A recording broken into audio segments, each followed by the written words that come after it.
This video contains mild spoilers. I'm making regular Fallout 4 micro guides now, so if that's something you're interested in, subscribe and turn notifications on and enjoy the ride. A lot of people don't realise in Fallout 4 you can completely pimp out your settlers by using dialogue options, trading items with them and getting them to equip armour and weapons. It's basically like dress up Barbie with guns. There's no evidence yet that this increases the chance that a settlement will successfully repel an attack in your absence. However, it is definitely noticeable if you're in close proximity of the base during an assault or close to a provisioner when they are attacked. If you turn up at your base to help defend against an attack and you've pimped out your settlers with high-end armour and high-end weapons, they will make such short work of the enemy that sometimes it will all be over before you can even get a shot off. Ending the battle quickly means there's less chance the raiding party will smash up your valuable shit. Similarly, pimping out your provisioners means you will eventually have an army of hard bastards crisscrossing the map, acting as potential allies in a gunfight if they happen to be close by during combat. First up, give them some decent armour. Early game, road leathers and leather armour will do. I use road leathers because armour can be applied over the top of the base layer. Late game, go all the way with military fatigues with level 5 ballistic weave and heavy combat armour. This will seriously increase their ability to stay in the fight. Give them a weapon and 5 ammo. Some people recommend 1 ammo, some say 5. I heard a rumour that there is a bug where with certain specific weapons you need a minimum of 5 to make it work properly on a settler. For the sake of 4 bullets, just give them 5 fucking rounds and sleep peacefully at night.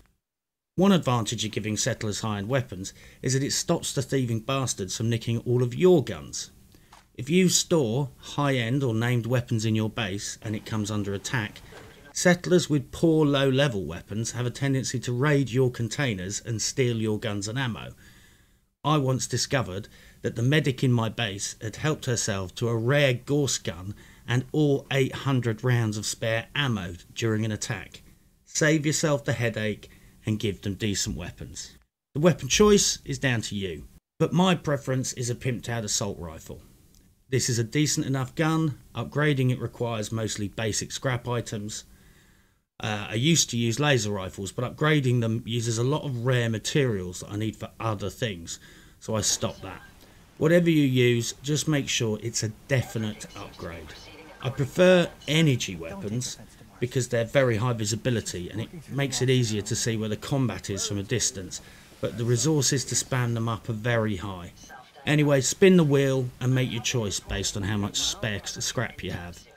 Also, give them shades or wraparound goggles so they look hard as a motherfucker.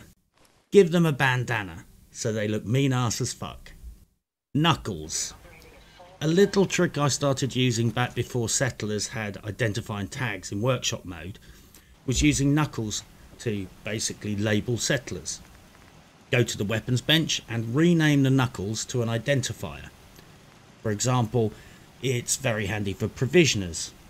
I use the format prov, home base to destination base. This way, if you spam up a provisioner and send them to another base, when you run into them later, you can remember what route you intended to set them up on.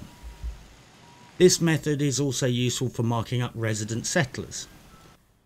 When you first unlock a settlement, some of them have existing residents. You want to mark these guys up in some way immediately so that you never accidentally make them provisioners.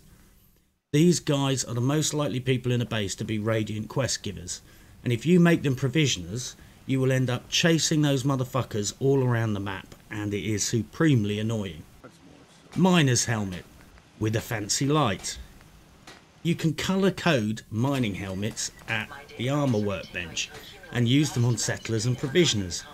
This way, in low light levels, you can see exactly where everyone is and what they do. I use green Pip-Boy lights on all provisioners because it's very distinct, easy to spot and casts a very cool picture of a Vault Boy on the ground. You can spot these guys for miles at night through a sniper scope. You might choose to give all settlers on guard duty red lamps and scavengers blue lamps. Experiment and see what works for you. I have no idea if this makes a difference, but just for luck and flavour, I also give them a stim pack, Radaway, Radex and 1 food and water. It probably does nothing for the provisioner, but fuck it. There's a ton of hidden mechanics in this game and that are not listed anywhere, so I chuck them a few supplies just in case. It's up to you how you dress up your settlers, but often it's worth making them quickly identifiable in some way, for a bunch of reasons including convenience. I usually give the medic an armoured lab coat, settlers assigned to crops get a gas mask, shopkeepers get a bowler hat, scavengers get a helmet. It lets me quickly identify who is doing what and get some sense of order as the base grows and new settlers turn up and start loitering around doing fuck all that's useful. Now they are pimped out, you can set them to work. From the workshop menu you can assign them to specific work tasks, move them to other bases or make them a provisioner by assigning them to a supply line. This is how I do it, but have fun working out your own systems and setup. You might have your own crazy ideas. Fuck, I have a base where I'm dressing up everyone like a 1950s Elvis movie, including the hair.